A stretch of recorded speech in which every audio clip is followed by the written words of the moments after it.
There are really only 4 differences between us and the unborn. Only 4. And they were brought up by philosopher Stephen Schwartz. You can remember them with this acronym, SLED. Size, level of development, environment, and degree of dependency. These are the 4 differences really between us and the unborn. Size. It is true, the unborn is smaller than we are. Does that mean the unborn is less valuable? A toddler is smaller than a 12-year-old. Is the toddler less valuable than the 12-year-old?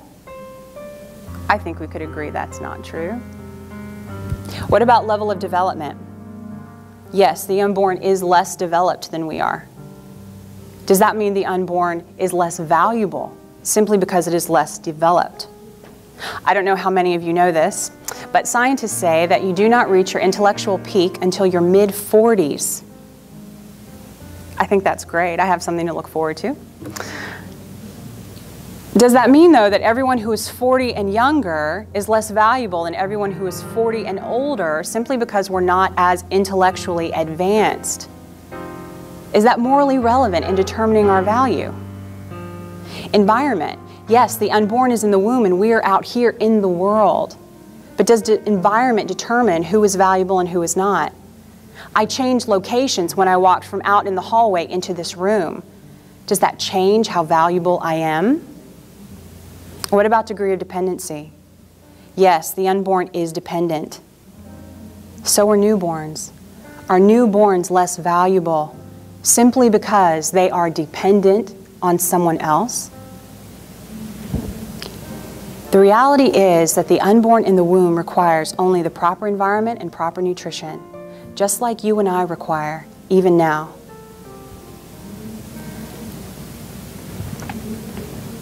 We have to be willing to honestly acknowledge that abortion either takes the life of an innocent human being or it doesn't, but it cannot be both. If our response to this crisis, to the woman in crisis, and not just woman, to the women in crisis, if our response is to dehumanize the unborn, if we decide to call the unborn a potential life, or argue that the unborn is not really alive, or argue that while valuable, the unborn just isn't quite as valuable as you and me,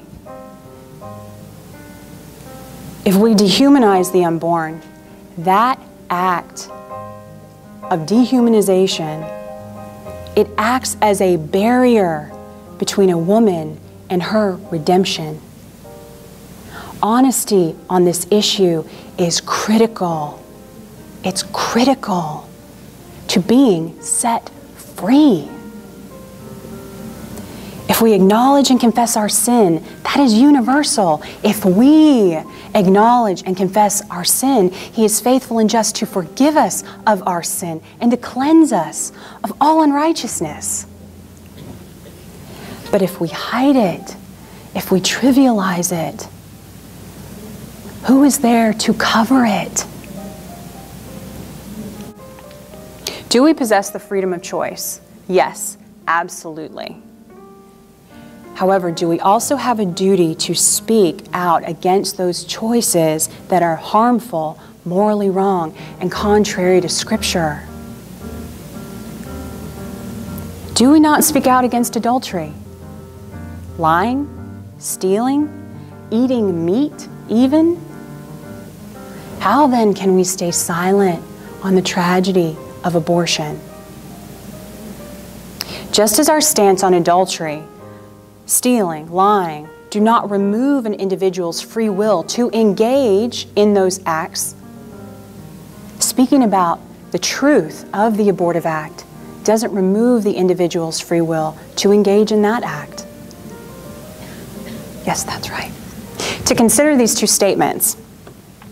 The first says, abortion is wrong, and I will speak every truth I can to persuade you that abortion is wrong. The second says, abortion is a tragic dilemma of human fallenness, and whether you choose to have an abortion, thus ending the life of your child, or whether you choose against abortion, thus protecting your child, both decisions are morally acceptable.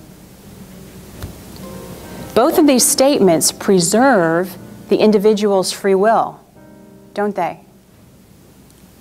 By making either statement, am I forcing anyone to choose any one way? No. So what is the difference? The difference here is the direction in which the person is led.